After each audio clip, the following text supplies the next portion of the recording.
Do you ever wonder why gas and electricity cost so much? Well, I do. Today, I want to spread awareness about renewable energy.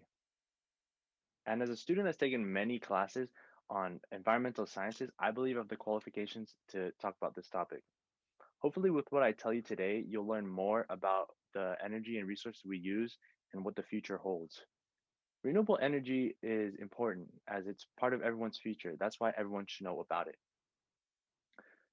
The way the world is working around today and the way that people use resources, many of the natural resources we hold are depleting very quickly. And with high rises in demand for these resources, by the year 2090, according to a Stanford study, all of those natural resources will be gone. These are known as fossil fuels.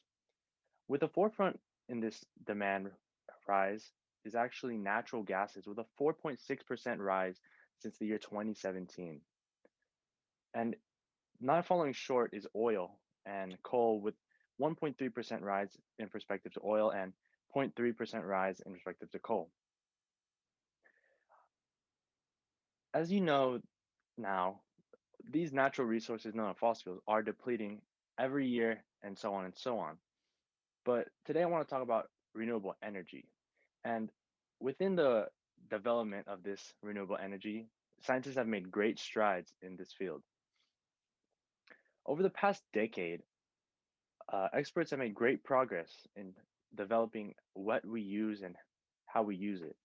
In 2017, renewable energy was contributing to one fourth of the world's energy demands. This was according to a Stanford study once again. According to the U.S. Energy uh, Center, according to the U.S. Energy Information Association Administration, over the decade, renewable energy has risen nearly 6%. That is a big amount if you look at when it started and how far it's come.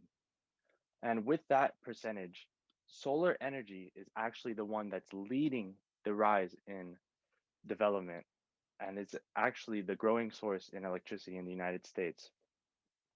It's actually projected that 48%, it'll actually grow by 48% by the year 2050, according to the Center for Climate and Energy Solutions. But even with these progress that uh, we have made in the society, there's many drawbacks, especially during the Trump administration. Trump. Trump has gone his way to just try to uh, backtrack the development of renewable energy. During his administration, he actually repealed the Clean Power Plan, which was meant to reduce the production of these uh, fossil fuel power plants and would actually help create incentives to invest into solar and wind companies. And with the coronavirus occurring and many companies suffering, Trump actually offered relief funds to these big oil and gas companies. But at the same time, he billed large amounts of money for solar and wind companies, which not only made them pay a large amount of sums that they couldn't afford, but also deterred investors because no one would invest into a company that was struggling. But enough with the development phase. I want to talk to about how we harness this energy, this renewable energy.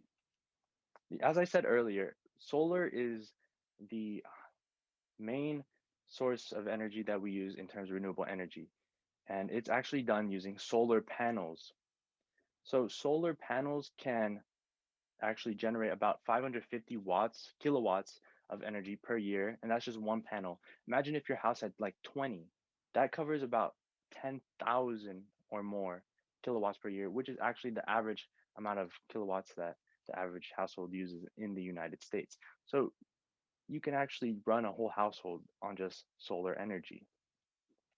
Another form of energy that can be used is wind energy, and that's done through wind turbines.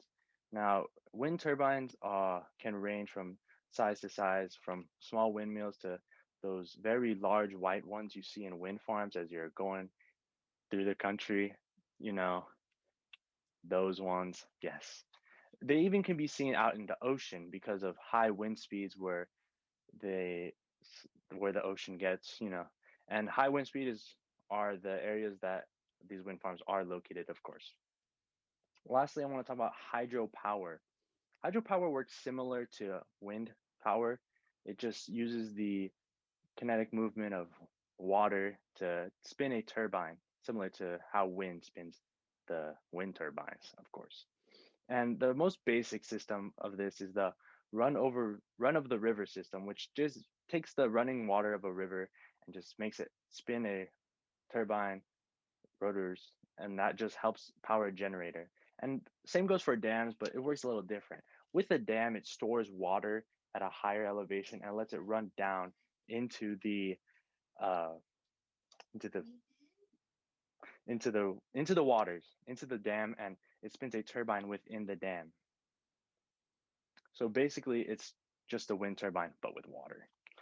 Anyways, that's the basics of how we have developed wind energy and the sources that we gain energy from. Now, picture this. Where do you see yourself in 60 to 80 years? Personally, I see myself in a mirror. Anyways, uh, the future is renewable energy. And as I said earlier, everyone should know about it as it is the future. And with resources in fossil fuels depleting and great progress being made in developing renewable energy with new ways to harness technology to gather this energy is important to know. So even if you don't partake in the future of renewable energy, at least know about it. Thank you.